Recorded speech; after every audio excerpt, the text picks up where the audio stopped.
Bismillah. Un soir, après avoir festoyé à la table de Pwyll, ses compagnons d'armes lui dirent « Jamais le divin n'a connu un roi plus vertueux, ni plus audacieux que toi. Qui d'autre aurait osé s'aventurer dans l'autre monde, ainsi que tu l'as fait, et qui peut s'enorgueillir de posséder un ami aussi puissant que ce Araun, roi de l'abîme, qui ne manque pas, chaque mois, de t'envoyer des cadeaux. Alors pour ajouter encore à ta gloire, pourquoi ne tenterais-tu pas l'épreuve du tertre d'Abert ?» Ce nom désignait une petite colline qui recouvrait un antique tombeau, dressé par un peuple disparu. Comme la plupart de ces édifices, il était devenu un lieu sacré. Mais celui-ci présentait une particularité selon une prédiction venue du fond des âges. Tout homme qui s'assierait au sommet assisterait à un prodige, ou s'il en était indigne, recevrait un coup mortel. Inutile de dire que rares étaient ceux qui tentaient l'aventure, et aucun, jusqu'à présent, n'en avait réchappé. Pwyll ne se fit pas prier. Dès le lendemain, il se rendit au tertre. Malgré la confiance qu'il accordait à leur roi, ses compagnons se sentirent un peu inquiets quand il entreprit de gravir la colline, et plus d'un regrettait de s'être laissé emporter par l'enthousiasme. Cependant, Pwyll ne rencontrait aucun obstacle. Arrivé au sommet, il se retourna pour leur adresser un signe. Il ne reçut aucun coup, ce qui était encourageant. Alors il s'installa et attendit le prodige. Au bout d'un moment, il vit venir sur le chemin qui passait au pied du tertre une jeune fille montée sur une jument. Cela, à vrai dire, lui parut un bien petit prodige. Mais comme la femme était fort belle, il cria à l'un de ses compagnons de la rejoindre et de lui demander qui elle était. Or, malgré de vigoureux coups d'éperon, le cavalier ne parvint pas à rattraper la belle, dont la monture marchait pourtant en pas. « Au nom du roi du Divé, ordonna le soldat, arrête-toi. » La jeune fille se retourna, haussa les épaules et disparut. Le lendemain, Pwyll se rendit de nouveau au tertre. Après avoir posté des gardes tout le long de la route, comme la veille, sitôt qu'il s'assit au sommet, il aperçut l'inconnu, mais aucun de ses soldats ne réussit à l'intercepter. « Au nom du prince des abîmes, s'égosillait-il, nous te sommons de t'arrêter. » Avec un sourire dédaigneux, elle les distança sans même mettre sa jument au trot. Le troisième jour, Pwyll se résolut à entreprendre lui-même la poursuite. Dès qu'il aperçut la cavalière, il dévala la pente, sauta sur sa monture et l'éperonna sauvagement. Il galopait, mais la femme était comme l'horizon, qui s'éloigne à mesure que l'on chemine.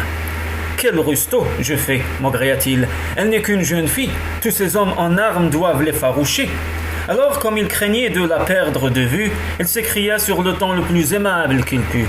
« Au nom de l'homme que tu aimes le plus, je t'en conjure, arrête-toi. » Elle se retourna et dit en souriant « Je le veux bien, car tu es cet homme-là. » Voilà comment Pwyll lia connaissance avec Rhiannon. Ce qu'ils se dirent, cela leur appartient. Mais ce seul entretien suffit pour que Pwyll tomba éperdument amoureux de la jeune fille. « Je veux bien être ton épouse, dit-elle, mais que ce soit dans les règles.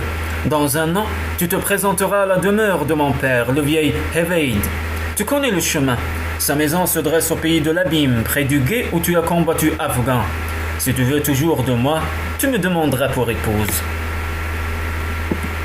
Pwyll trouvait ce délai bien long, mais il ne sut protester. Le sourire de Rhiannon le rendait muet. « Va, dit-elle, occupe-toi de ton cheval, car la pauvre bête a beaucoup couru. » Un an plus tard, jour pour jour, Pwyll, consumé d'impatience, frappait à la porte d'Eveid.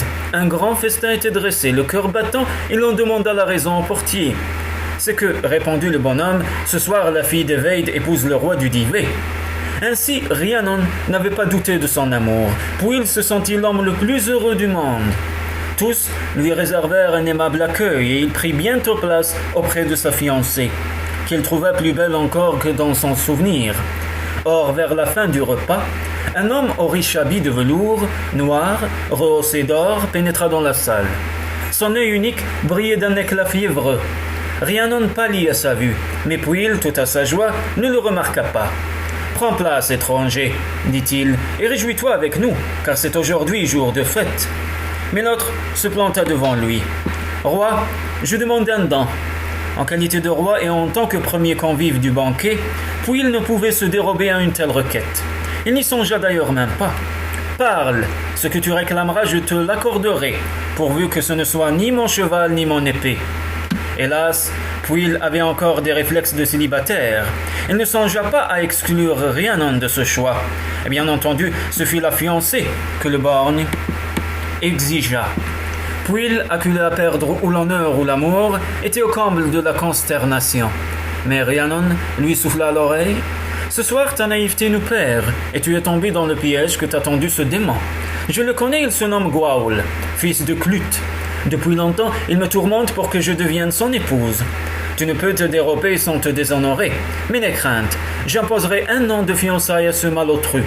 Ce délai expiré, viens déguisé en mendiant et demande qu'on remplisse ce sac en peau de porc que tu aperçois là-bas. » Ayant ainsi parlé, elle suivit son ravisseur. 1 an plus tard, Pwyll retourna au royaume de l'abîme et se présenta devant la demeure du borgne. Elle avait enveloppé ses pieds de vieux chiffons et jeté sur des épaules une guenille immonde. Une capuche rabattue bas dissimulait son visage. Cependant, Rhiannon, qui guettait sa vue, le reconnut aussitôt à sa démarche. Elle fit appeler Gwawl et lui dit « Jamais je n'épouserai un homme qui aurait lésiné sur le banquet de la noce. Montre-moi ce qu'il en est. » Sûr de lui, car il avait prévu viande et bière en abondance, Gwawl l'entraîna dans la salle où la table était déjà dressée. C'est là qu'on vint le prévenir qu'un mendiant le sollicitait. « Qu'il entre !» s'écria Gwawl. « Il ne sera pas dit que le jour de mes noces, j'aurai manqué de générosité. Qu'il approche et je remplirai son ventre et sa besace. » Introduit dans la salle, le mendiant, le front humblement baissé, tendit son sac. Gwawl commença à y jeter de la nourriture, mais plus il en mettait, plus le sac en contenait. Le borgne se lassa bientôt de ce jeu. « Ça suffit à présent, éloigne-toi. »« Mon ami, dit Rhiannon, tu t'es engagé à remplir son sac. Je n'épouserai jamais un homme qui manque à sa parole, surtout par avarice. »« Mais tout va y passer. Que donnerai-je aux invités ? » ?»« Je connais cette sorte de sac, précisa Rhiannon d'un ton conciliant. Il ne sera jamais plein, à moins qu'un chef très puissant n'entasse le contenu avec ses pieds en disant « On en a assez mis. Appelle l'un de tes amis afin qu'il s'en charge. » Inutile, ne suis-je pas le plus puissant ici ? Emporté par la colère, Gwawl arracha la peau de porc des mains du mendiant et entra dedans. Il piétina la nourriture avec rage en rugissant « On en a assez mis. » C'est assez, en effet, dit Pwyll, en se redressant et en découvrant son visage. Avant que Gwawl saute hors du sac, il fit coulisser le lacet qui enfermait l'orifice et le noua solidement. Puis, il sonna du corps. Alertés, les gens de la maison accoururent. Il y a là-dedans un blaireau que j'ai attrapé alors qu'il allait s'emparer de ce qui ne lui revient pas. Voyez comme il se débat. Aussitôt, les domestiques se saisirent de gros bâtons et frappèrent le sac jusqu'à ce que Gwawl implore la pitié de Pwyll. « Soit, dit celui-ci, je t'accorde la vie sauve, à condition toutefois que tu renonces à toute réclamation et à toute vengeance. » Furieux, le borgne dut accepter cette exigence. Il s'enfuit sous les colibés et le rire des serviteurs, pas fâchés d'avoir eu l'occasion de rosser leur détestable maître en toute impunité. « Et maintenant, dit Pwyll à Rhiannon, je suppose qu'il va me falloir patienter encore 1 an. »« Ce n'est pas la peine, dit-elle, j'ai assez attendu moi aussi. » Puisque le banquet était prêt, on procéda sur place aux épousailles. Les invités trouvèrent la cuisine excellente et se soucièrent assez peu de voir qu'on avait changé de fiancé.